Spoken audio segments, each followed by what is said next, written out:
ডাকসুতে শিবিরের প্যানেল বিজয়ী হওয়ার নানান কারণ, নানান পার্সপেক্টিভ থেকে বিশ্লেষণ চুলচেরা বিশ্লেষণ চলছে। অন দি আদার হ্যান্ড ছাত্র দলের পরাজয় নিয়েও বিশ্লেষণ চলছে, বাকসাজের পরাজয় নিয়েও বিশ্লেষণ চলছে। ইসলামী আন্দোলন, ছাত্র আন্দোলন বা এদের বিজয়ী হওয়ার কথা না, বা এটা আলোচ্য বিষয় না কোনো, কিন্তু বাকসাজ ছাত্রদল যে একটা পদও পেল না, এটা নিয়ে বিশ্লেষণ হচ্ছে। তো এই জায়গায় শিবিরের বিজয়ের নেপথ্যে অনেক ফ্যাক্টরস আছে, নানান পার্সপেক্টিভ থেকে আলোচনা করা যায়। আমরা একটা আলোচনা করেছি, কিন্তু আবারও যে কোনো আলোচনায় যতগুলো পার্সপেক্টিভ থেকেই শিবিরের বিজয় বিশ্লেষণ করি, বিজয়ের কারণ, সবার আগে আমি বলবো যে আল্লাহর রহমত, লক্ষ কোটি জামাত শিবিরের পুরুষ নারীদের রোজা রাখা, তাহাজ্জুদে দাঁড়িয়ে আল্লাহর কাছে দোয়া করা, টোটাল পরিস্থিতি শিবিরের পক্ষে কাজ করেছে। অনেক বড় বড় ষড়যন্ত্র আল্লাহর খাস রহমতে ব্যর্থ হয়েছে। এখন শিবিরের বিজয়ের মূল ক্রেডিট শিবিরে, কোনো সন্দেহ নেই, কিন্তু এর বাইরে স্পেশালি ধন্যবাদ দেওয়ার মতো, স্পেশালি আলোচনা করার মতো, শিবির না, শিবিরের বাইরে এরকম গ্রাউন্ড হচ্ছে পিনাকি ভট্টাচার্যরা। Pinaki Bhattacharya doesn't mean only the person Pinaki. Pinaki Bhattacharya means Pinaki, Ilias, Kanak Sarwar বা সমমনা আরো অনেক অ্যাক্টিভিস্ট, বুদ্ধিজীবী, অনলাইন অ্যাক্টিভিস্ট, অনেক এরকম শত শত আপনি পাবেন যে পিনাকিদের লাইনে কাজ করে। তাদেরকে স্পেশাল ধন্যবাদ দিতেই হবে আপনাদের। কারণ কি, এই শিবিরের ল্যান্ডস্লাইড বিজয়ে অন্যতম ভূমিকা পালন করেছে অনলাইন।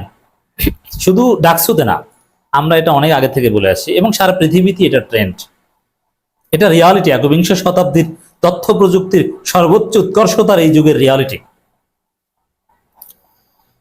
অনলাইন, এবং ভারতে যান, যুক্তরাষ্ট্রে এবং ইউরোপের বিভিন্ন দেশের নির্বাচনী ব্যয়ের একটা বড় অংশ বাজেট থাকে অনলাইন মিডিয়া ম্যানেজমেন্টে। অনলাইন কনসেন্ট ম্যানুফ্যাকচার করে, সম্মতি উৎপাদন করে, বয়ান ছড়িয়ে দেয়, ডিজামিনেট করে, মানুষের ব্রেইন ওয়াশ করে, মানুষের মাইন্ডসেট করে। এমনকি পৃথিবীটা হচ্ছে অনলাইনময় একটা পৃথিবী। মানুষ কিভাবে বসবে, কিভাবে হাসবে, কিভাবে জেচ্চার করবে, কিভাবে হাত নাড়াবে, সবকিছু শিখে অনলাইন থেকে। একটা বাচ্চা জন্মের পর থেকে অনলাইন থেকেই সে সবকিছু শিখে। এমনকি ইসলাম শিখে মানুষ অনলাইন থেকে। আপনি একটা মাসালায় আটকে পড়ছেন, আপনি ফেসবুকে, ইউটিউবে সার্চ দেন, অথবা গুগলে সার্চ দেন। বুখারীর হাদিস পরে এখন কওমি মাদ্রাসার ছাত্ররাও অ্যাপস দেখে, ওটাও তো পার্ট অফ অনলাইন। এবং চ্যাট জিপিটির হেল্প নেন অনেকে। এই জায়গায় অনলাইন সারা পৃথিবীকে ডমিনেট করছে। এবং এই যে বয়ানের কথা বলি আমরা, ন্যারেটিভের, এই ন্যারেটিভ নির্মাণ হচ্ছে অনলাইনের মাধ্যমে, প্রিন্ট মিডিয়ার মাধ্যমে নয়। এমনকি ইলেকট্রনিক মিডিয়ার যতটুকু প্রভাব, তাও অনলাইনের মাধ্যমে। যেমন যমুনা টেলিভিশনের খবর আপনি টিভি স্ক্রিনে দেখেন না, আপনি দেখেন ফেসবুক, ইউটিউবে। এজন্যে পুরো অনলাইন শিবিরের পক্ষে ছিল, আপনারা দেখেছেন। যার ফলে ছাত্রদল বা পরাজিতরা আগে থেকেই বট, শিবিরের বট, এইসব কথাবার্তা বলতো যে এত বট আইডি, এত আইডি এলো কোথা থেকে, মানে এত আইডি, এত শিবির বিভিন্ন জায়গায় কোথা থেকে এলো। ভোটের ফলাফলে তো এবার আপনারা দেখেছেন। এই যে, আর যে কোনো নির্বাচনে আপনাকে আগে জিততে হলে অনলাইনে জিততে হবে। অনলাইনে না জিততে পারলে আপনি জিততে পারবেন না। আমি এই আলোচনা অনেক জায়গায় করেছি। হাসিনা পালিয়ে যাওয়ার আগে ফেসবুকে পরাজিত হয়েছেন, এটা হাসিনা স্বীকার করে। আগে ফেসবুকে পরাজিত হয়েছে, তারপরে মাঠে পরাজিত হয়েছে। এর মানে নির্বাচনে মাঠে জেতার আগে আপনাকে অনলাইনে জিততে হবে। জামাতের অনেকে বলেন যে অমুক নেতা জনপ্রিয়, কিন্তু সে ফেসবুক চালায় না, অনলাইনে তার নাই, তাতে কি হচ্ছে, সে জিতবে? কোশ্চিন কারও জিততে পারবে না।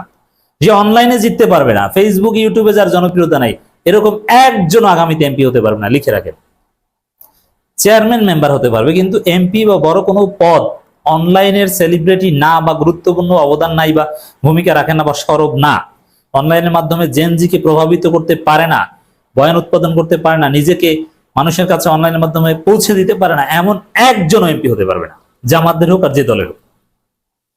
সময় থাকতে জামাতের লোকজন সাবধান হয়ে যান। অনলাইনে কিভাবে সামনে আসতে হয় আমাদের কাছে আসেন, শিখাই, দু একটা ক্লাস করিয়ে দিই, পটেবার।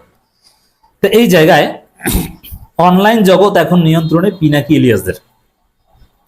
অনলাইনের যে রাজনীতি, পক্ষে বিপক্ষের অনলাইনে কাউকে খেয়ে দেওয়া, কাউকে জয় বাংলা করে দেয়া, কারো পক্ষে বয়ান উৎপাদন করা, কোনো বয়ান খেয়ে দেয়া, কোনো ন্যারেটিভ রিফিউট করা, এটার 90% পিনাকি ইলিয়াসদের দখলে। আপনারা দেখেছেন ইলিয়াস বলেছে যে 3 পদই শিবির জিতেছে, একটু পরে লাইভে আসছি, মুহূর্তের মধ্যে ছড়িয়ে গেছে, সবাই বিশ্বাস করেছে। ইলিয়াস পিনাকি দুইজনে মিলে বা তাদের গ্রুপ মিলে কোনো একটা কথা বললে বাংলাদেশের 90% মানুষকে প্রভাবিত করতে তারা সক্ষম। এটা হাসিনা জানে বলেই হাসিনা জামাতের আমিরকে গালি দেয় না, তারেক রহমানকে গালি দেয় না, পিনাকিকে গালি দেয়। বাস্তবতা পিনাকি কোথায়, পিনাকির মাকাম কোথায়? হাসিনা নিয়মিত তাদের ইন্টারনাল যে অনলাইন মিটিং গুলো পিনাকিকে গালি দেয়, পিনাকির শ্বশুর বাড়ি, পিনাকির শ্বশুর বাড়ির জামাত, অমুক তমুক, নানান কথাবার্তা। অর্থাৎ পিনাকির শক্তি আপনাকে বুঝতে হবে। এই পিনাকি ইলিয়াসদের যে প্রচন্ড শক্তিমত্তা অনলাইনে, অবশ্যই পিনাকি ইলিয়াসদের এই প্রচন্ড শক্তিমত্তার একটা উৎস শিবির। কারণ শিবির হচ্ছে বা জামাতের লোকজন, শিবিরের লোকজনই পিনাকি ইলিয়াসদের ফলো করে, তাদের লাইক কমেন্ট করে, তাদের ভিডিও শোনে, তাদেরকে কমেন্ট করে, এরকম শেয়ার করে, হিট করে দেয়।